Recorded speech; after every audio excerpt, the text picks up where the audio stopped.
नमस्कार, मेरा नाम नरेश कुमार और आप देख रहे हैं शेव न्यूज़ दिल्ली।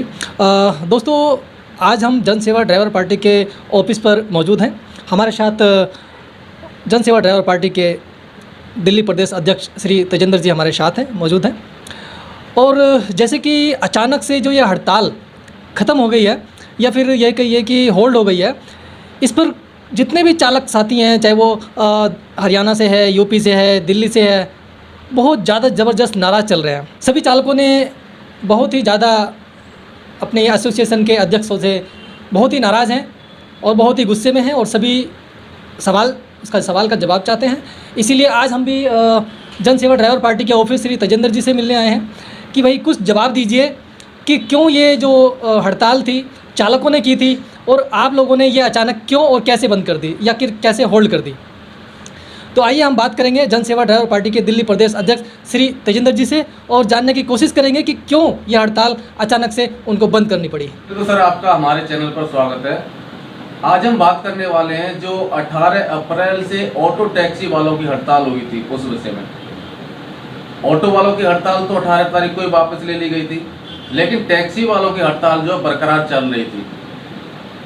बरकरार चलते चलते पहले कहा गया था कि हड़ताल जो है जब तक चलेगी तब तक टैक्सी ड्राइवरों की मांगें पूरी नहीं हो जाती हैं, लेकिन अचानक ही 20 तारीख को हड़ताल में विराम दे दिया जाता है। ऐसा क्या हुआ?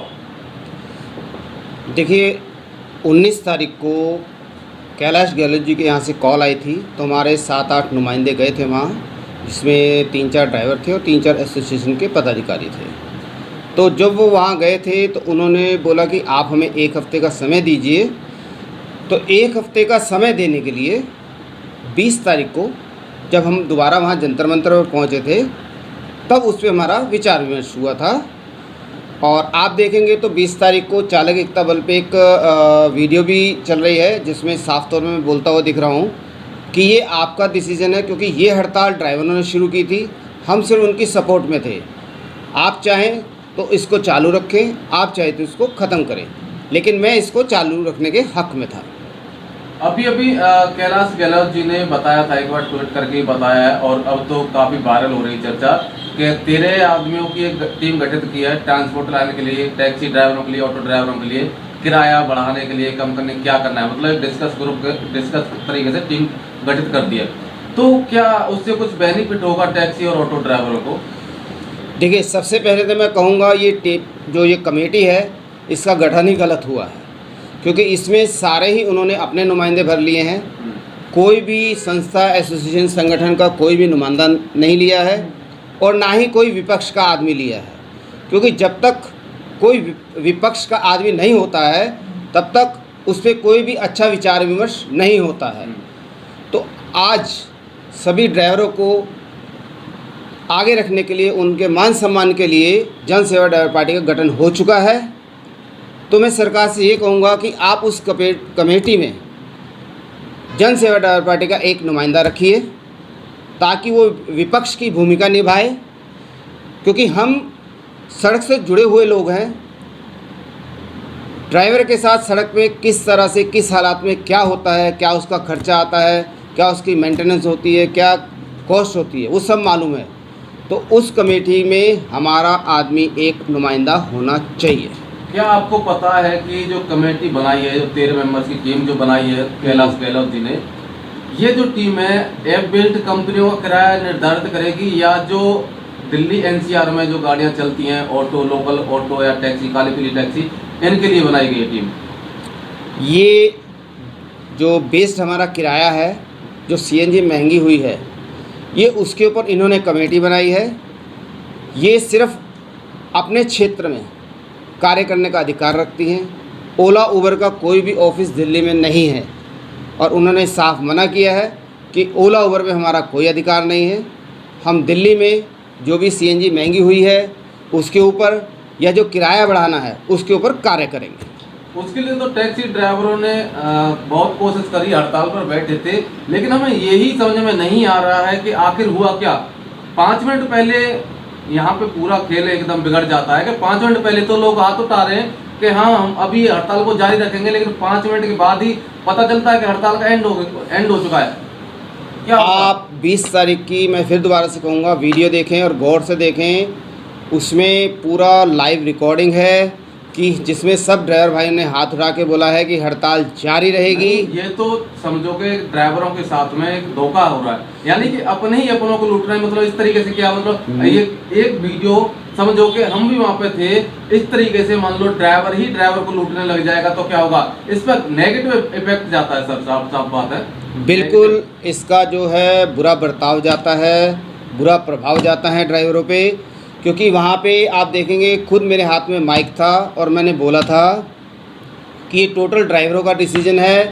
क्योंकि ये हड़ताल ड्राइवर ने कॉल की थी, हम उसके समर्थन में थे कि आप इसको चालू रखना तो चालू रखिए। इवन मैंने वहाँ पर ये भी बोला था कि हड़ताल का संदेशा आया कि हड़ताल 1 हफ्ते के लिए विराम दीजिए, हड़ताल दे दीजिए, लेकिन जंतर मंतर पे धरना कायम रखिए, उसको कंटिन्यू रखिए, ताकि हमारे कुछ रिप्रेजेंटेटिव वहाँ पे डेली बैठे रहें। सरकार को ये एक मैसेज आए कि हमारे कहने पे हड़ताल वापस हो गई है, लेकिन धरना चालू है। अगर हम मांगे नहीं मानेंगे तो ये धरना दोबारा से हड़ताल में कन्वर्ट हो जाएगा। लेकिन 5 मिनट के अंदर क्या हालात बने वो मुझे खुद अभी तक समझ में नहीं आए। अगर वो कहीं लाइव रिकॉर्ड होते तो शायद वो चीज़ मैं भी समझ पाता या आप भी समझ पाते। हमें सूत्रों से कुछ पता चला था कि कुछ ड्राइवर भाइयों की गाड़ियां भी डैमेज हुई, कुछ गाड़ियों में पंचर कर दिए गए, ड्राइवरों के साथ हाथापाई भी की गई हड़ताल को लेकर। जो लोग गाड़ियां चलाते मिल जाते थे उनकी गाड़ियों को डैमेज कर दिया था। उनके नुकसान की भरपाई कौन करेगा? जब 3 दिन के लिए हड़ताल ही करनी थी तो पहले बता दिया होता। देखिए, सबसे पहले ये एक शांतिपूर्ण हड़ताल थी और हमने खुद कहा था कि कोई भी किसी की भी गाड़ी कोई नुकसान नहीं पहुंचाएगा, कोई तोड़फोड़ नहीं करेगा। और इवन मुझे नहीं पता आपके सूत्रों से कहाँ से मालूम पड़ा, लेकिन मेरे पास हमारी संस्था कोई भी ऐसी कॉल नहीं आई है कि किसी ड्राइवर भाई का कहीं कोई नुकसान हुआ हो। ये बिल्कुल पहली बार ड्राइवरों ने अपील की थी, ड्राइवरों से अपील की थी और ये शांतिपूर्ण हड़ताल और धरना था। अगर सरकार के बताए अनुसार 7 दिन में समाधान नहीं होता है, 7 दिन के अंदर मांगे पूरी नहीं होती हैं, तो क्या ये हड़ताल दोबारा होगी? दोबारा टैक्सी ड्राइवर हड़ताल करेंगे? क्या है? देखिए, सरकार ने जो 1 हफ्ते का समय मांगा था वो मेरे ख्याल में 25 तारीख को समाप्त हो जाएगा। 26 तारीख को हम सभी आपस में बैठ के एक मीटिंग करेंगे, तय करेंगे कि सरकार को डिसीजन दे रही है। अगर नहीं दिया है तो हमें आगे क्या करना है। तो आप सभी को उसके लिए 25 से 26 तारीख तक का इंतज़ार करना पड़ेगा, जैसे सरकार को हमने वादा किया 1 हफ्ते का। अच्छा, तो एक बात पता है हमें कि सभी ड्राइवर जो कह रहे थे उस टाइम पे कि भाई हड़ताल में से कहा चलेगी, सब ड्राइवर एग्री हैं उस बात को लेकर, लेकिन ड्राइवरों को एक तरह से समझो तो मूर्ख बनाया जाता है। क्यों? इसीलिए क्या ड्राइवर पढ़े लिखे नहीं है? क्या ड्राइवरों के अंदर जो एजुकेटेड क्षमता कम है, इस वजह से उन्हें मूर्ख बनाया जाता है? क्या रीजन है इसका? भी रीजन हमें थोड़ा समझाएं। देखिए, ड्राइवरों को कभी भी पढ़ाने लिखाने के लिए किसी भी सरकार ने प्रेरित नहीं किया। क्यों? जो ड्राइवर समाज है हिंदुस्तान का, वो 2nd लार्जेस्ट टैक्स पेयर समाज है। इसमें आप A to Z सभी गाड़ियों के ड्राइवर को इंक्लूड कर सकते हो, चाहे वो ऑटो हो, टैक्सी हो, टेम्पो हो, ट्रक हो, कोई भी हो। अगर ये संगठित हो जाएं, ये सभी एक हो जाएं, तो ये इस देश की सरकार को एक दिन में बदल सकते हैं, इतनी क्षमता है। लेकिन कहीं ना कहीं ये जो हमारे राजनेता हैं उनको मालूम है, इसीलिए वो इनको कभी भी प्रेरित नहीं करते हैं और ना ही आज तक कोई सुख सुविधाएँ इनको दी हैं। आप चाहे तो उठा के देख लीजिए, ना तो कहीं परिवहन आयोग का गठन मिलेगा, ना किसी ड्राइवर के लिए कोई मेडिकल की सुविधा मिलेगी, ना किसी ड्राइवर के लिए कोई पेंशन की सुविधा मिलेगी और ना ही कोई साथी सुरक्षा कार्ड मिलेगा। कि ड्राइवर जो है वो रोड पे दिन रात चलता है, उसके साथ कोई अनहोनी हो जाए तो उनके परिवार को खाना गुजर बसर के लिए कोई एक मुश्त रकम मिले, ताकि उनका परिवार दर दर ना भटके। तो इसीलिए आज तक किसी ने भी इनको शिक्षा की ओर नहीं मोड़ा। और ड्राइवर जब पढ़े नहीं समझे नहीं तो वो क्या करेंगे? जैसे उनको बोला जाता है वो वैसे कर लेते हैं। सर, जैसे कि अभी आपने बताया था कि 13 मेंबर की कमेटी बनी है और आपने ये भी बोला कि दिल्ली के अंदर ओला या उबर का कोई ऑफिस नहीं है। तो जो ओला उबर का मैटर है वो दिल्ली के अंदर है, तो कमेटी फिर हरियाणा में जाके क्या करेगी? हरियाणा में क्या वो कार्य कर सकती है? बिल्कुल नहीं, ये सिर्फ दिल्ली के अंदर के लिए कमेटी बन रही है, जो दिल्ली के अंदर CNG और किराए को लेके बात करेगी। उन्होंने खुद साफ मना किया है कि ओला उबर हमारे जुडिशन में नहीं आती है, हम उसके लिए कुछ नहीं कर सकते हैं। जी। आपकी मर्ज़ी है आप चलाएं, आपकी मर्ज़ी आप ना चलाएं। लेकिन ये जो हड़ताल थी खास तौर से सिर्फ ओला उबर के लिए ही थी? नहीं, ये सभी चीज़ों के लिए जॉइंट हड़ताल थी, जिसमें 60, 70, 80% जो लोग थे ओला उबर के थे, बाकी काली पीली वाले थे।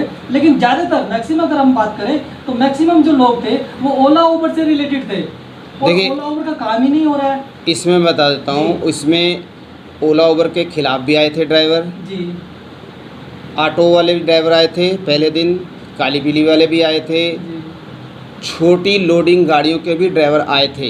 अगर आपको मालूम हो तो इसमें छोटे ट्रांसपोर्टर भी आए थे जिनकी गाड़ियाँ सीएनजी से चलती हैं, क्योंकि सीएनजी महंगी हुई है तो उनका भी उसमें खर्चा पानी नहीं निकल पा रहा है। तो इसमें छोटे ट्रांसपोर्टर भी आए थे दिल्ली के। ओला उबर का सबसे मज़ेदार जो बात है कि वो दिल्ली में टैक्सियाँ तो चलाती है, लेकिन दिल्ली में ऑफिस नहीं है और ना ही उन्होंने दिल्ली गवर्नमेंट से कोई लाइसेंस ले रखा है। वो यूपी और हरियाणा में उनका ऑफिस है और वहीं से वो ऑपरेट करती हैं।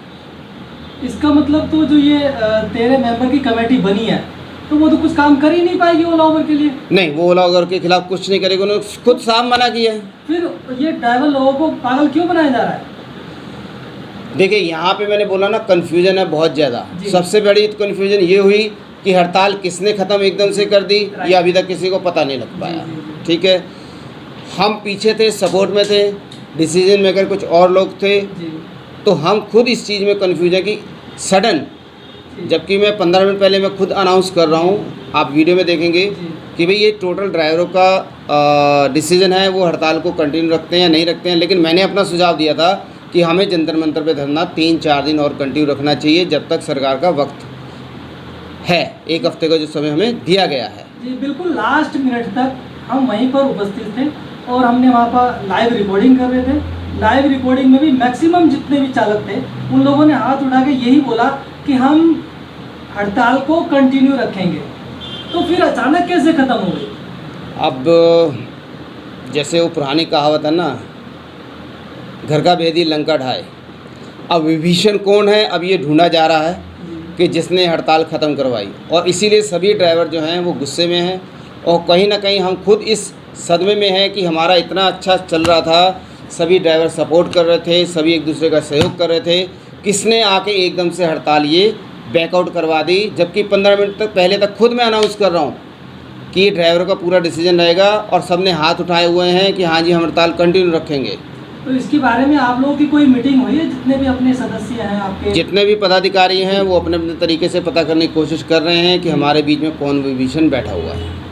चलिए सर, जैसे ही पता चल जाएगा आप जरा हमें प्लीज़ बिल्कुल, इन्फॉर्म सबसे करना। पहले आपको इन्फॉर्म किया जाएगा, जी जी जी। क्योंकि कहीं ना कहीं इस चीज़ को एकदम से ख़त्म होने से सारा सभी ट्रांसपोर्ट लोग समाज जो है वो सारे दुखी हैं। इतना दुख किसी को नहीं लगा, क्यों कि सब ने दिल से शुरू की थी और सब अभी भी तैयार बैठे हैं कि जैसे सरकार को कोई डिसीजन आता है, अगर वो पक्ष में है ठीक है, अगर नहीं है तो हम फिर कार्रवाई शुरू करेंगे और इस बार दुगनी ताकत से शुरू करेंगे। बिल्कुल, धन्यवाद। हम लोग फिर आएंगे जब पता चल जाएगा। ठीक है? आप सभी का धन्यवाद, खासतौर से देवेश जी का गोलो टॉप वीडियो से और नरेश जी आपका चालक एकता बंद न्यूज़ से धन्यवाद। धन्यवाद।